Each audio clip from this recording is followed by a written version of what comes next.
It's 3 o'clock in the morning. You are sitting on the floor of a limestone rock shelter in what is now the Dordogne Valley of France. The year is roughly 25,000 BC. Outside, a late Pleistocene wind is screaming off the mammoth steppe, driving needle-sharp crystals of ice against the hide coverings of the cave entrance. But inside, the fire has died down to a soft, pulsing bed of white ash and deep orange embers.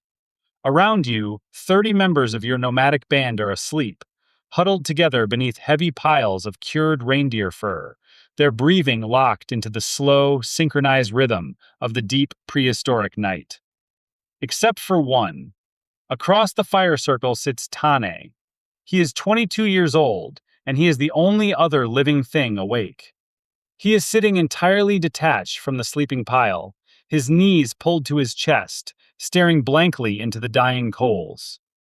A shattered collarbone makes sense to the human brain. You see the impact of the steppe bison's horn. You watch the skin turn the color of crushed plums. You understand the brutal, physical geometry of the trauma.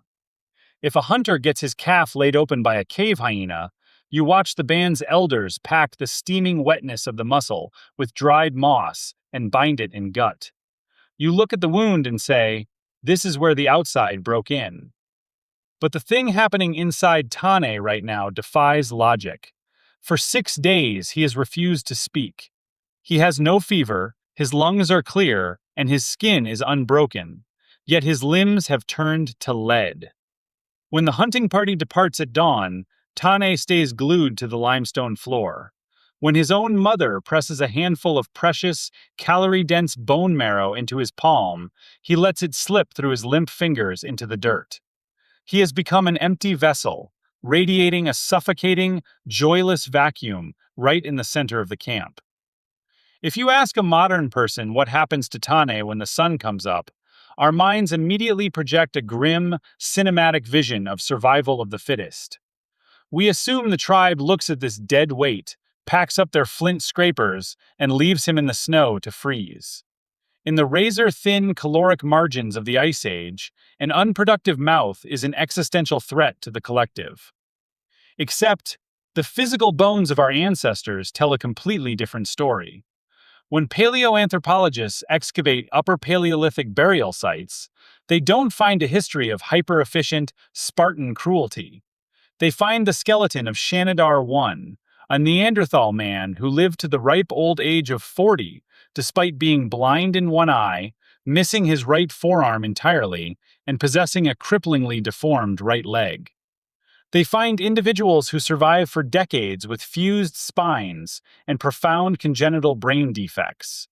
Our ancestors did not abandon the physically broken, and they certainly didn't abandon the sad. Which leaves us staring down the barrel of a massive, glaring biological paradox. Today, roughly 1 out of every 5 people watching this video will experience a paralyzing, major depressive episode at some point in their lives. It is the leading cause of global disability, a heavy, suffocating phantom that saps the joy, the drive, and the light from the human experience. But if this devastating state of mind was simply a genetic hardware failure, a random chemical glitch in the brain, the uncompromising, hyper-lethal meat grinder of natural selection should have purged it from our DNA 200,000 years ago. To understand why this ancient ghost was allowed to survive, we have to examine the one thing the ruthless engine of evolution hates more than anything else in the cosmos. Think of natural selection as an unsentimental, hyper-ruthless corporate auditor.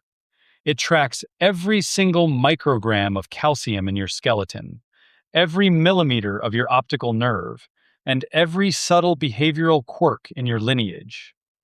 If a hawk is born with wing feathers that are just 3% heavier than average, making it a fraction of a second slower at pulling out of a dive, that genetic blueprint disappears from the valley within 10 generations. Evolution does not subsidize waste. Now, apply that cold economic math to clinical depression. It completely destroys your appetite. It obliterates your sex drive. It ruins your sleep architecture, kills your physical motivation, saps your physical stamina, and forces you to actively push away the very social alliances that keep you safe from predators. It is a catastrophic, 100% tax on Darwinian fitness. You do not carry a genetic vulnerability across 300 millennia of human history by accident. So why are 20% of the human race carrying the code for it? To answer that, we have to fundamentally flip our perspective on the suffering mind. For decades, modern psychiatry has treated depression strictly as a mechanical deficit, a broken engine running dangerously low on a fluid called serotonin. But a counterculture movement of evolutionary psychologists, spearheaded by researchers like Dr. Paul Andrews, began asking a deeply unsettling question. What if the engine isn't broken at all? What if it's locked into an emergency gear? Your brain is an absolute metabolic monster. It accounts for a mere 2% of your total body mass, but it greedily consumes 20% of your daily circulating glucose. In a baseline state of day-to-day Paleolithic life, that massive energy budget is divided equally. Scanning the tree line for leopards, maintaining your upright posture, digesting tough tubers, and engaging in light tribal banter. But imagine an ancient human walks into an impossibly complex, high-stakes social trap. Say you discover that your sibling is quietly conspiring with a rival family to strip you of your foraging rights and cast you out of the shelter before the winter deepens. You cannot fight your way out of that problem with a spear. You cannot outrun it. You have to think your way out. And to do that, your brain executes a hostile metabolic takeover of your own body. It actively steals glucose away from your digestive tract, causing your appetite to vanish. It completely shuts down your reproductive system. It drops your baseline physical energy to zero, practically gluing your spine to the floor of the cave. Why? Because it needs to funnel 100% of your body's available electrical power straight into your prefrontal cortex. It forces you into a state of agonizing, hyper-fixated mental calculation, a process known as analytical rumination, running thousands of exhausting, obsessive simulations of your social dilemma until you find a pathway to survive. When we look at PET scans of a deeply depressed brain, it doesn't look inactive. The prefrontal cortex is glowing white hot. It is burning calories at the rate of a supercomputer. That sounds like a brilliant, highly sophisticated evolutionary workaround for a complex social puzzle. But there is a massive, fatal flaw in this theory. Because if depression is just an intensive, supercharged, deep thinking session, why does it physically hurt? Why does an abstract social problem make your joints throb, turn your muscles to lead, and make you feel like you've been poisoned? The answer to that question forces us to look inside the microscopic architecture of the human bloodstream. At a biological reality where your ancient nervous system couldn't tell the difference between a broken heart and a bleeding stab wound. Put two clinical checklists side by side in your mind.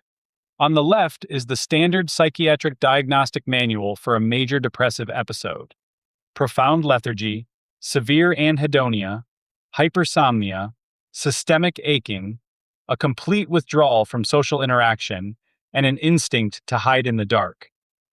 On the right is the clinical observation of a healthy laboratory mouse that has just been injected with a lethal, systemic dose of E. coli bacteria. The mouse stops grooming its fur. It loses all interest in sugar water. It stops interacting with its cage mates. It retreats to the darkest, most isolated corner of the enclosure, drops its head, and refuses to move. The two lists aren't just similar, they are biologically identical. In modern immunology, this is known as sickness behavior. It is a brilliantly coordinated, ancient survival strategy driven by proteins called cytokines.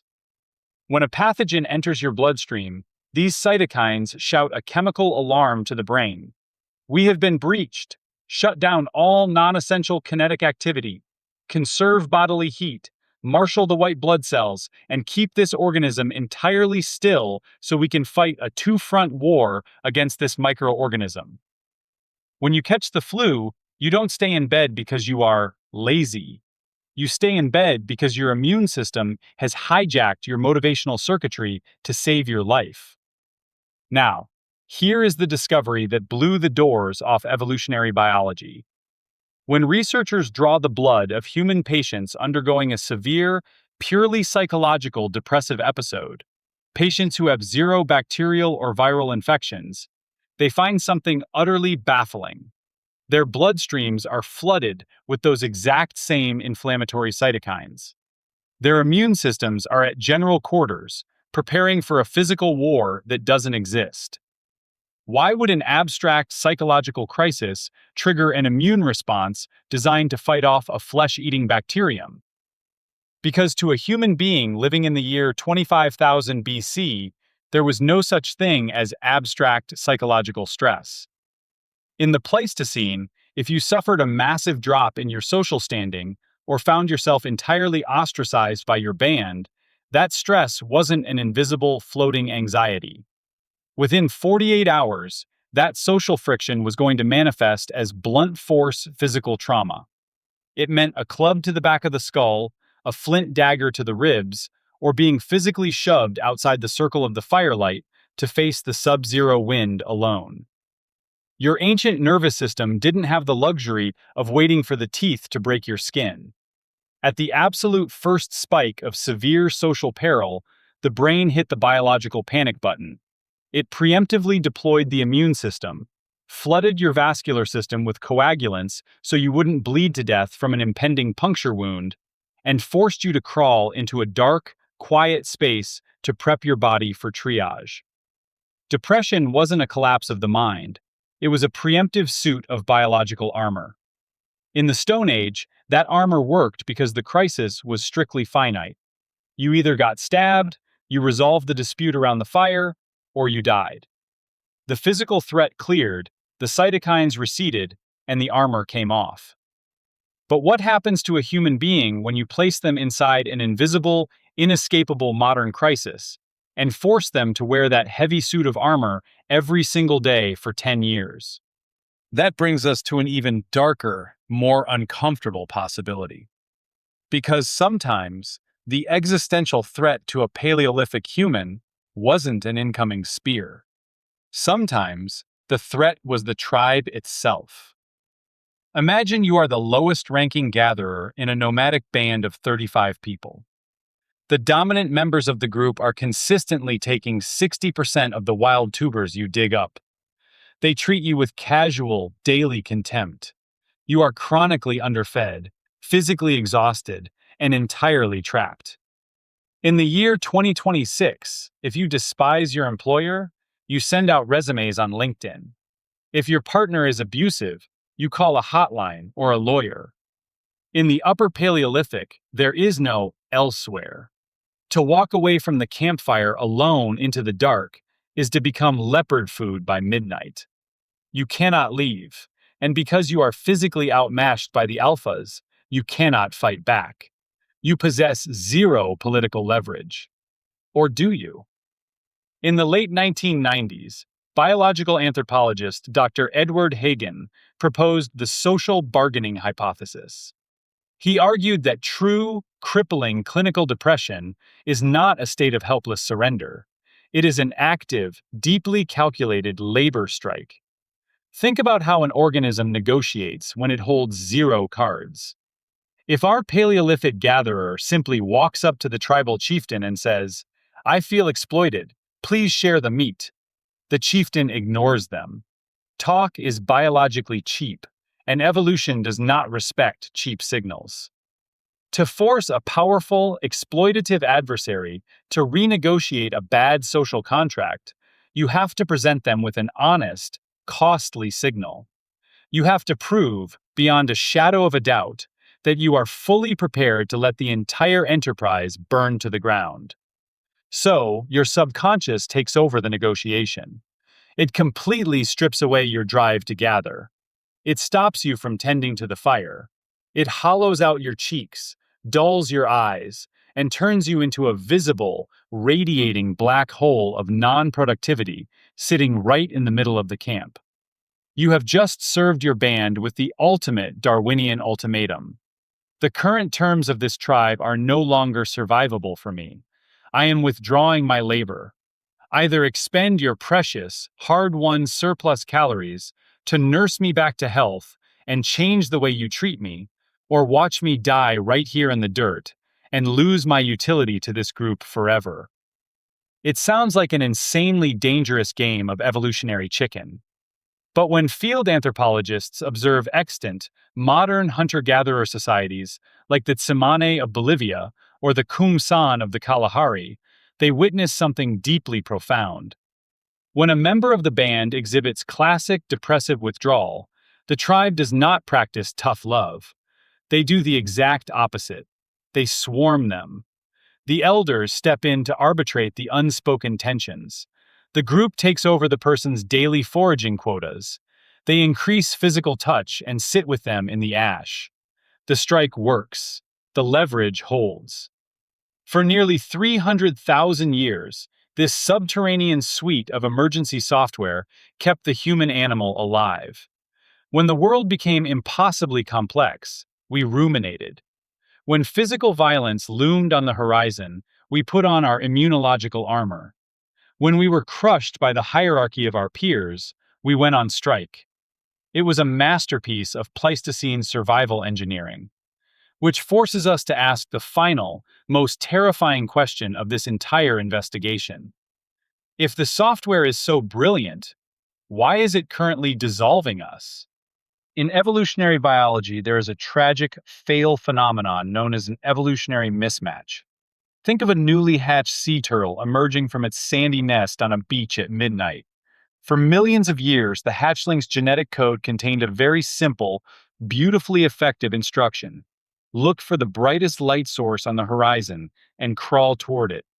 For millions of years, that brightest light was the soft glow of the moon reflecting off the open ocean. It guided them straight into the safety of the surf. Today, that exact same turtle emerges from the sand, looks for the brightest light, and crawls straight toward the neon sign of a commercial parking lot, where it is crushed by the tires of a pickup truck or dies of severe dehydration. The turtle's brain isn't broken. Its DNA didn't mutate. It is simply executing a brilliant, highly refined survival algorithm inside an entirely alien, synthetic landscape. This is what we have done to the human soul. Look at the inputs we are currently feeding our Pleistocene supercomputer. In the Stone Age, your stressors were acute, highly physical, and above all, resolvable. If a sudden blizzard buried the shelter, you hunkered down, your brain pulled the metabolic brake, and you endured. But eventually, the winter broke. The snow melted, the lever popped back up. Now, look at the threats we feed that exact same nervous system today. An abstract, impending global recession, a 30-year floating rate mortgage, an algorithmic feed that exposes your optic nerve to 10,000 hyper-attractive, hyper-wealthy, hyper-successful humans every single day, tricking your ancient, deep-seated social ranking software into believing you are at the absolute, irredeemable bottom of the global tribal hierarchy. These are not acute physical threats. They are infinite, abstract, unresolvable mathematical loops. When your ancient brain encounters the existential dread of systemic loneliness or a crashing credit score, it doesn't know what a credit score is. It only registers lethal peril. So, it executes the only emergency protocol it possesses. It pulls the lever. It shuts down your dopamine, floods your bloodstream with inflammatory cytokines, saps your physical kinetic energy, and pins you to the mattress to obsessively ruminate until you solve the problem. But you cannot think your way out of a shifting macroeconomic landscape while staring at the ceiling. Because the abstract threat doesn't resolve, the primitive brain assumes it simply hasn't pulled the brake hard enough. It leans on the lever. It steals more energy. It locks you down harder. And here is where the evolutionary mismatch becomes an absolute catastrophe. When a hunter-gatherer went on a depressive strike, the 30 individuals around them felt the immediate physical loss of their daily labor. The tribe had a deeply vested, deeply selfish biological interest in swarming them with care, renegotiating their status, and bringing them back to the warmth of the fire. When a modern human goes on a depressive strike, the modern tribe doesn't swarm them with care. The modern world sends an automated warning from human resources. The modern world isolates them inside a drywall box.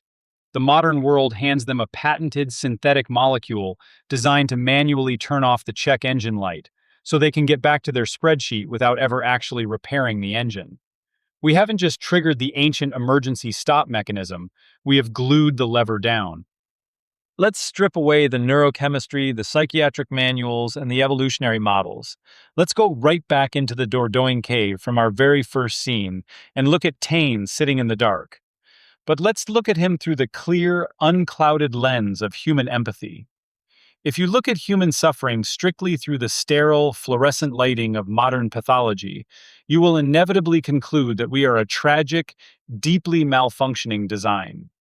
You will look at the crushing weight of a depressive episode and see only a biological defect, a shameful, mechanical failure of the self.